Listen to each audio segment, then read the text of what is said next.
Welcome back to First and Denton, ladies and gentlemen. I'm Seth Wickman. In Week 7, it's done. It happened. It's over. Deal with it. The year is flying by. I know. It's crazy. We had 2 games here over the weekend with the Broswell Bengals and the juggernaut, the Ryan Raiders. We'll take a look at the Bengals first. Now, the Broswell Bengals were at home to take on the Marcus Marauders. The Bengals were 2-3 overall and 1-2 in district leading into this one, while the Marauders were 3-2 overall and 0-2 in district after losing to the Hebron Hawks 31-6. The Bengals were also coming off a loss to the Louisville Farmers 56-23. My guy Jay Lathon is here in the studio to show us how it went. What's up, Jay? Seth, this was a big test for Broswell this week. Let's see how they played going toe-to-toe with the Marcus Marauders. Going to start off here. This is Colton Nussmeier, brother, the LSU quarterback. He's going to roll out, and he's going to find Cooper Campbell for 38 yards in the end zone. It's going to be 7-0 out the gate for the Marauders. Next play, though, Broswell is going to show a little bit of that fierce defense as the pressure is going to be applied, and Nussmeier is going to throw an interception to Tyrese Hoskins, and he's going to be down at the 27. Broswell doesn't do anything with that, though.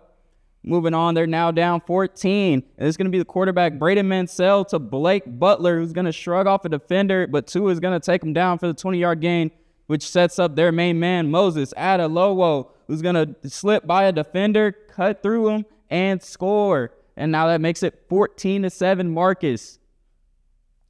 Now, right here, once again, it's going to be Marcus applying the pressure as Isaiah Kalipi is going to take the screen, and he's going to zip by another defender and turn on the Jetters for 71 yards, making it 21-7 Marcus. Broswell looking to fight back here as Mansell's going to take the snap. He's going to pump fake there, and he's going to find, that's going to be Isaiah Polk, who's going to dip his head through a tackle and turn on the afterburners, and nobody's going to catch him here as that's a 70-yard score. Now making it 42-14 for Marcus. Still looking for some sort of hope. That's going to be Mansell throwing it up, and that's going to be caught for 50 yards by Caden Wright.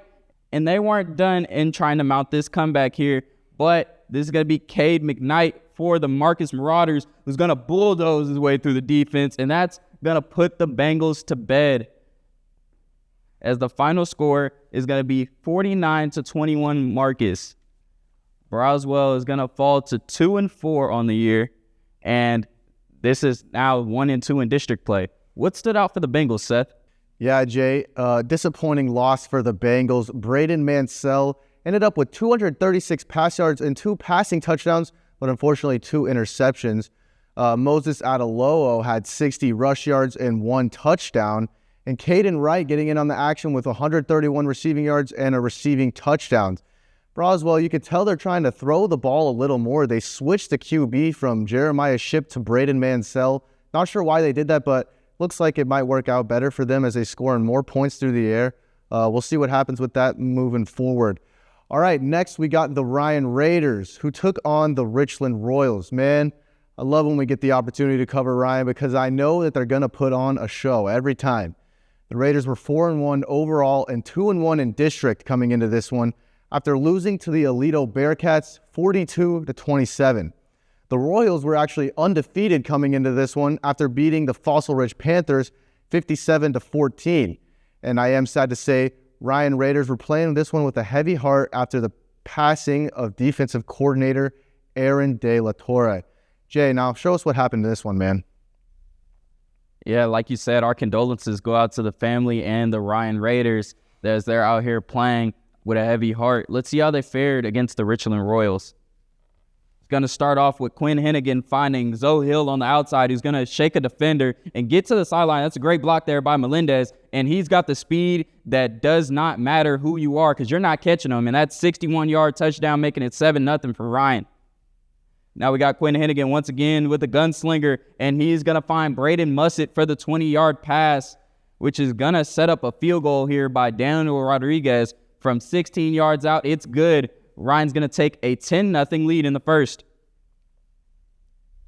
Now we're moving on here. We got Royals quarterback Drew Cates, who's going to throw one across the middle, and that's going to be Xavier Johnson, and he's going to be a slippery guy as he finds his way to the end zone. 53-yard touchdown, making it 10-7 Ryan.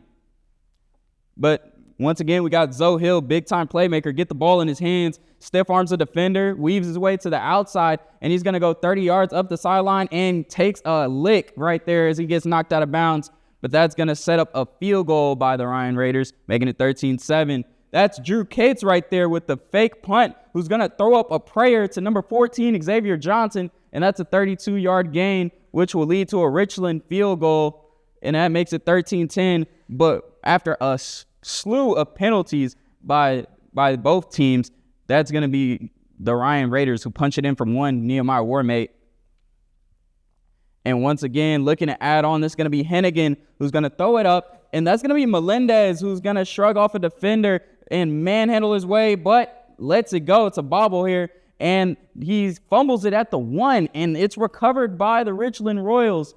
But Ryan's defense is ranked number 1 in the district for a reason. As right here, that's going to be Montarius Ellis who's going to pick that ball off, take it down the sideline and into the end zone for a 27-yard pick six, making it 27-10 Ryan. And Quinn Hennigan says, you know, you're still my guy. This is the land of second chances. As Jose Melendez is going to take that ball 52 yards, takes the defender with him down to the 3-yard line. And that's okay, though, because we got Nehemiah Warmate right here who's going to take the snap and punch it in right there through 2 defenders, making it 41-16 Ryan. And that's pretty much all she wrote is we're going to have Halen Keese with a 23-yard field goal is going to make it 44-19 to Ryan.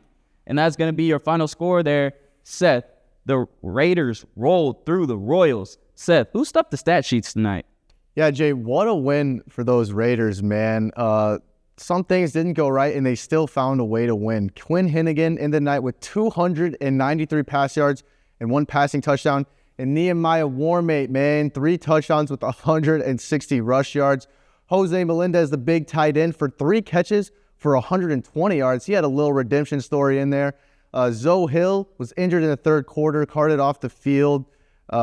Still found a way to win without him. A lot of penalties for these Ryan Raiders, man, and doesn't matter as their defense showed up, their offense showed up, and they still found a way to get that win. All right. That'll do it for us on First and Den today. It's been a pleasure. I'm Seth Wickman. And I'm Jay Lathon. Be sure to subscribe, and we'll see you next week.